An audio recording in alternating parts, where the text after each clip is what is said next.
Hi guys, this is your elementary video for June 24th and 25th. I hope you guys have enjoyed teaching on the letters of Paul this month. We really appreciate all that you've done and all of your help.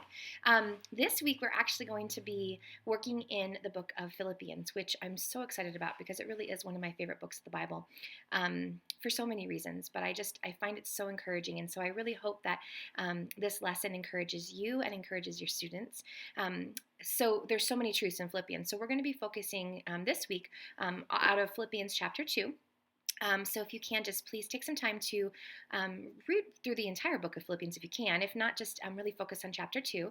And we are going to be teaching our kids, the truth that we're going to be teaching our kids this week is that they can be the light, that regardless of our circumstances, regardless of where we find ourselves in life, because of Christ, we have the opportunity to reflect His goodness no matter what is happening in our lives. And so that is what our focus is today. So you'll start off with just a little tiny object lesson with a tea light to just kind of encourage the kids to get to this idea of darkness and light.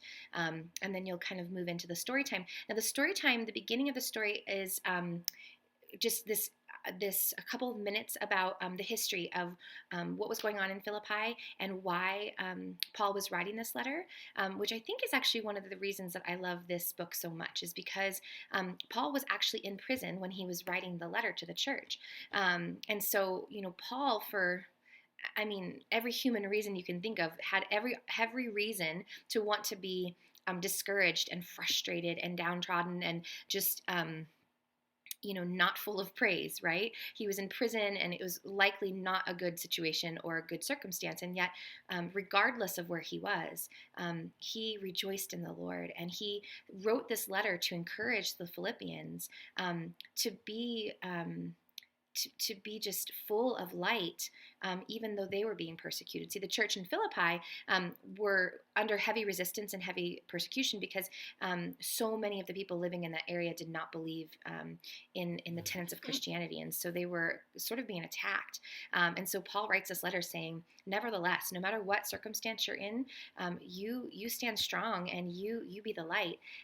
So many great verses come from Philippians about treating others as more important than yourself. And when you do that, when you care for somebody more than you care for yourself, when you show God's love in that capacity by loving your neighbor, then you have an opportunity to share this incredible love of God through you, and that people around you are going to look at you and say, wow, you look different. Why do you look different? And that's the different thing they're seeing is God shining through you.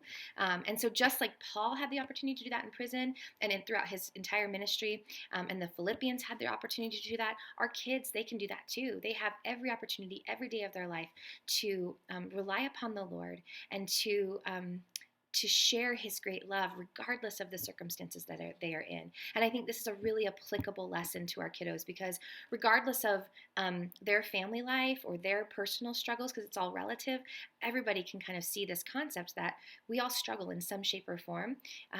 But when we care for others more than ourselves, when we actively seek to shine His light, we have this great opportunity to share God in such a unique and I think impactful way. So when you're done with your lesson, instead of having review questions like a game questions, there's a whole bunch of different just thought-provoking questions. They're super easy, so there's something that every child from 1st grade to 5th grade can answer, but they also allow you to kind of hearken back to the lesson. So things like, can you think of the darkest place that you know of, like under your bed, in the closet?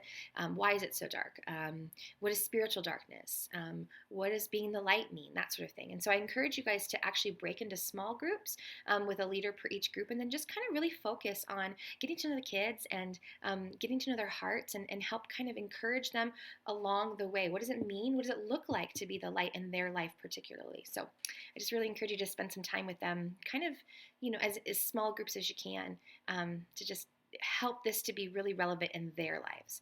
And then you have a craft too. Craft is just a piece of particle board, or not particle board, like a craft board with a verse card and some stars, just to continue to reiterate being the light. So anyways, thank you guys so much. We really, really appreciate all that you've done and all that you do. And I hope that this month of June has been encouraging to you and to your students too. So thank you so much.